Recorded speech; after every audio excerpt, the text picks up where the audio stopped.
টাকা জমা আছে। কোথায় বলেন তো? না, তা বলতে পারবেন না। আমরা ওই সুযোগ নিশ্চিত করব ইনশাআল্লাহ। শিশুরা 5 বছর বয়স পর্যন্ত সম্পূর্ণ বিনামূল্যে সরকারি পৃষ্ঠপোষকতায় তারা পূর্ণ চিকিৎসা পাবে ইনশাআল্লাহ।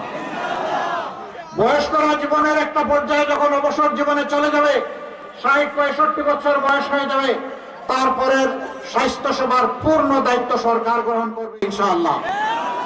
মাঝখানেরটা আমরা ভাগাভাগি করব, এটা হবে পার্টিসিপেটরি। আমরা শেয়ার করব আমাদের সম্পদ আর সরকারের সম্পদ। সরকার তো আমাদেরই। সরকারের আবার সম্পদ কি? সারা সম্পদ জনগণের। বলবেন যে এত এত জিনিস, চাকরিও দিবেন, শিক্ষাও দিবেন, আবার বিনা পয়সার চিকিৎসাও নিশ্চিত করবেন, টাকা পাবেন কই? টাকা জমা আছে। কোথায় বলেন তো? না, তা বলতে পারবেন না। এই টাকা জমা আসে চোররা, লুটেরারা, ব্যাংক ডাকাতরা, শেয়ার মার্কেট লুণ্ঠনকারীরা।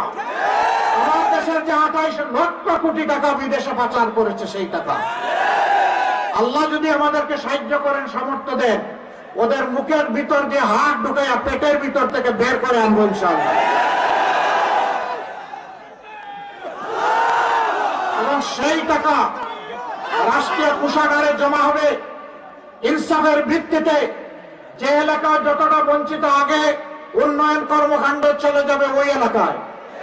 কোন মামু খালু দেখা হবে না, লাল নীল টেলিফোন বুঝি না, প্রেসিডেন্ট প্রধানমন্ত্রীও বুঝি না, যার যেটা পাওনা টাকা সেটা দিতে হবে।